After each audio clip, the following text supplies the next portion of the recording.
1963, when we became part of the Malaysian Federation, Lee Kuan Yew said, we don't want that clause. We're not going to do it. When we became independent in 65, we purposefully deleted it. Did you know that? You are older than me, why you look so surprised? You were probably around when we were founded, right? Look at this. Every person in Singapore has the right to profess and practice religion and to propagate it. What we're doing today in the church, talking to Christians, is exercising our constitutional right for religious freedom. Don't let anyone steal it from you. Okay? So even from the birth of Singapore, there was a huge commitment to religious liberty. And please note too that there are three components to religious liberty. One is profession, which means your internal right to believe or not to believe. In certain countries, there are what is known as apostasy laws, whereby you cannot change your religion. That's very oppressive. The second part is practices religion. Some of the issues that might come is like, religious processions or wanting to wear tudong in school. Right? But that's a kind of a trade-off. And the last one is propagate. Do you know that in Singapore you have a constitutional right to evangelize? Do you know that? It is not common in every constitution, nor is it present in every human rights document. This is how liberal the Singapore model is. But you've got to ensure that it's not diminished. Alright, 1966, Wee Chong Jin Constitutional Commission said, when some people said, can we keep the clause which prevents propagation, the Wee Commission, the Constitutional Commission said, no, cannot, because we are a democratic secular state, and we cannot just give one religion preferential treatment. We cannot follow the Malaysian model. Okay, this is, if you look at it, compare it to the Universal Declaration of Human Rights, you will find that, that the Universal Declaration does not contain a reference to propagation, whereas our Constitution does. Okay? Now, I'm not saying that religious freedom is unlimited. If you look at clause, sorry, it's a bit long. Article 15.1 is the Declaration of the Right. Article 15.4 says that this right will be subject to public order, public health, public morality. Quite normal. Okay? And I would say too that when it comes to free speech in Singapore, the government actually has been trying to encourage it because there was a massively important speech in 2004 given by then DPMP at the Harvard Club. And usually we Singaporeans are used to following the government lah. But he actually says, we're going to pull back on certain things, particularly public morality and decency. We are increasingly guided by the consensus of views in the community. But if you do not speak, they will not hear. So this is in a sense the government giving back democracy to you and saying, you care or not. We want to hear what you have to say. Because I promise you the other side will speak and have spoken very vociferously. And then he said this, and this is probably why I got into politics. He said, people should debate issues with reason, passion and conviction and not be passive bystanders in their own faith. Even as a constitutional lawyer, kind of like used for the government to be the leader. Now the government is saying, no, we want to consult, we want to partner. It's an invitation to speak. So you're actually, invited. You've got to invite us to also scared, Okay, and he says disagreement doesn't mean rebellion. And he says, this is what I like, and I agree. You should have rigorous and robust debate. It should be issue-focused, based on facts and logic, and not just on assertions and emotions. A lot of the stuff on the internet is based on assertions and emotions. And yet they pretend to be reasonable. And I'm just sitting out again, okay, and I illustrate what I mean. Okay, but the whole point is we should debate and be issue-specific, be rational, so we can reach correct conclusions on the best way forward for the country. Again, we're always thinking about the common good. So you speak in the language of common sense to serve the common good of all Singaporeans. That is the mandate. And even our DPM Wong this year said, religious individuals have the same right as any citizen to express their views on issues in the public space. It doesn't mean your views will be accepted, but it does mean you have a voice. And if you do not use your voice, I believe you'll be held to account for that. It's a right. It's not so scared. Right? So as guided by their teachings and personal conscience, they recognize that the religion forms our conscience, and conscience is what compels us to speak. Okay, so this is what we must protect, viewpoint diversity, which means the first thing you must do is you must protect the viewpoint of someone you disagree with. Because if you really think they are wrong, you should be able to demonstrate it. Okay, secondly, you must care about truth and accuracy and not misinformation, because misinformation actually harms democracy. Because the whole point of free speech, free speech is not an end in itself, it's a means to an end. The end is truth and accuracy, so you can get the best conclusions.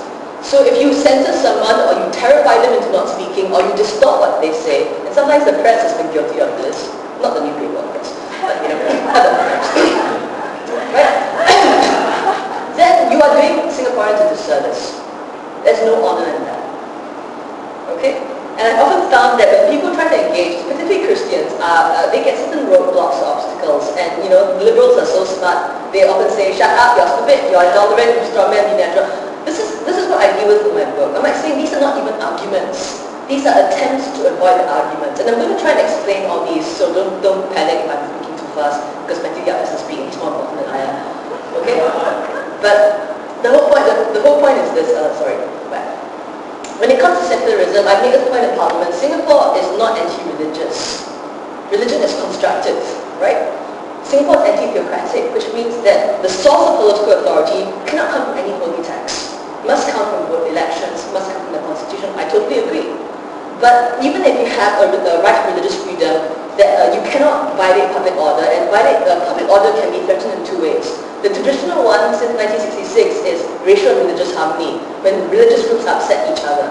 But a new one has emerged this year, which I would call a threat not to racial and religious harmony, but social harmony, and I wish the press was intelligent enough to comment on this, because they haven't. Alright? I've only seen one or two stray blogs on this issue. But social harmony comes not when one religion irritates another religion, but when a non-religious group plays the religious card to raise emotions. The Aware incident is a perfect example of this. There was no religious issue there. It was about a private takeover of a NGO. It was a debate over public values, but someone played the religious card, suddenly people panicked. The moment you bring up religion, rationality goes. And the funny thing is, it wasn't the Christians or the religion who bring up religion. So you are actually using religion to incite hatred over someone else. That is very dangerous. It's playing with fire, and that harms social harmony. In fact, this is so important.